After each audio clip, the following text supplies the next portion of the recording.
ini saya akan bahas sebuah sistem informasi akuntansi. Yang pertama ada sejarah sistem pencatatan double entry.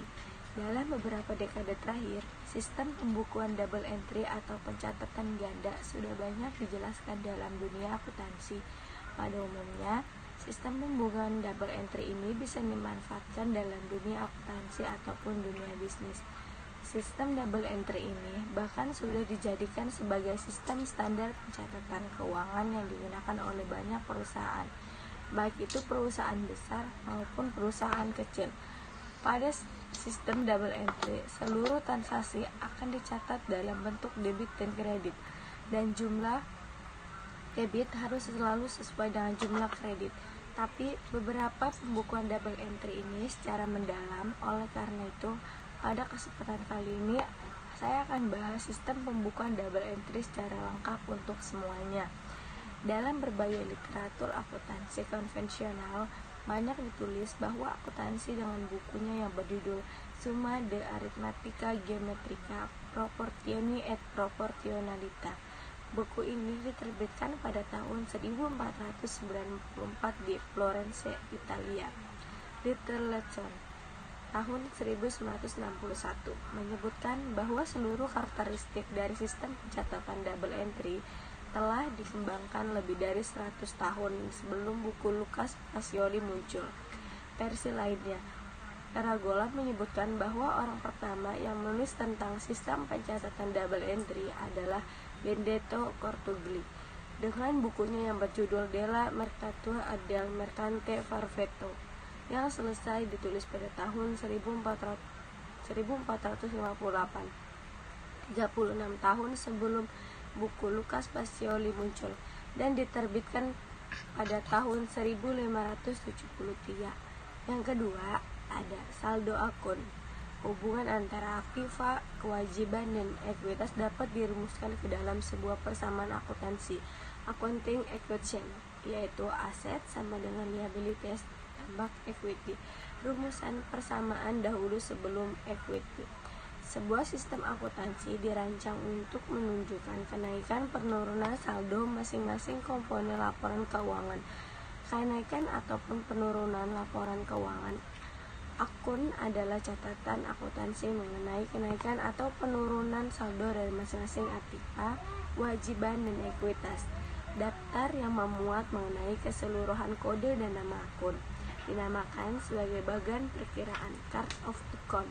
Kode dan nama akun yang terdapat di dalam daftar merupakan dari nama akun yang akan digunakan oleh perusahaan untuk mencatat dan mengklasifikasi setiap transaksi suatu peristiwa. Adapun komponen laporan keuangan, contohnya adalah akun kas, akun piutang usaha, dan selainnya. Contoh chart of account.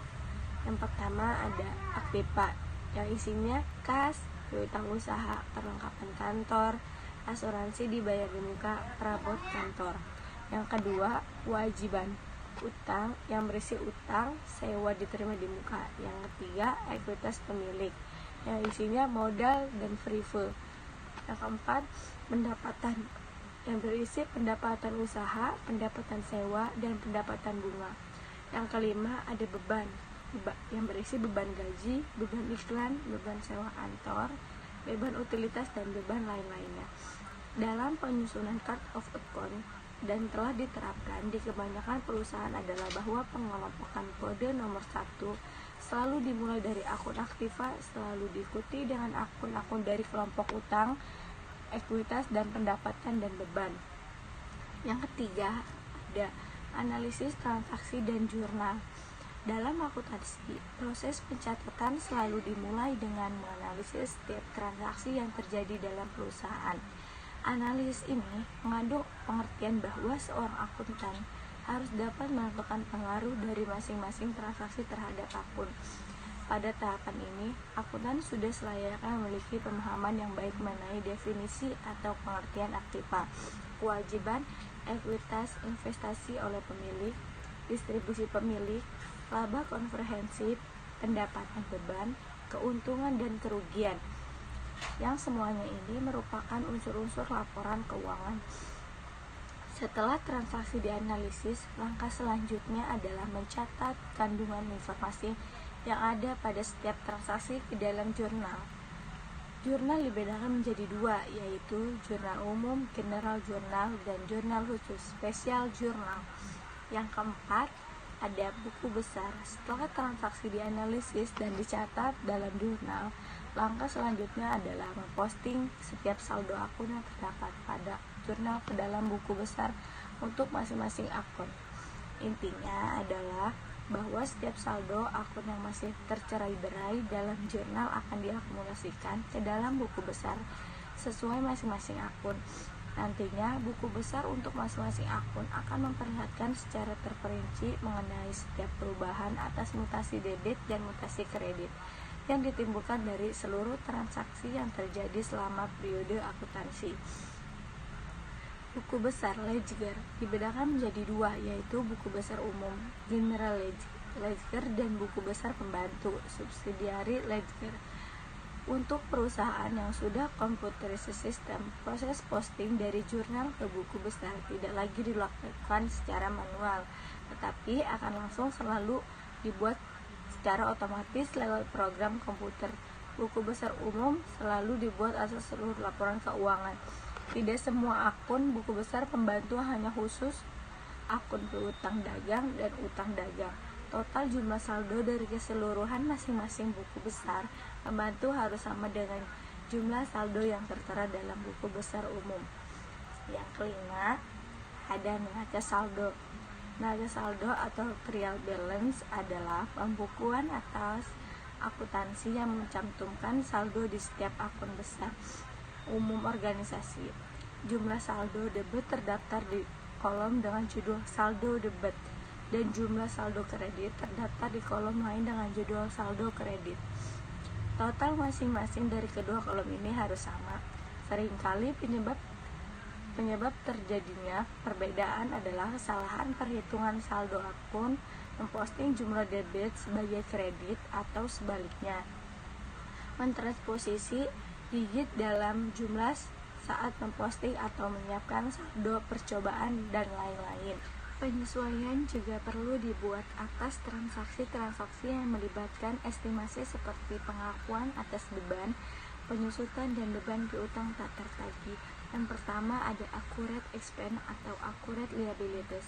Sepanjang periode, beban-beban tertentu mungkin telah terjadi tetapi pembayarannya belum dilakukan sampai pada periode berikutnya.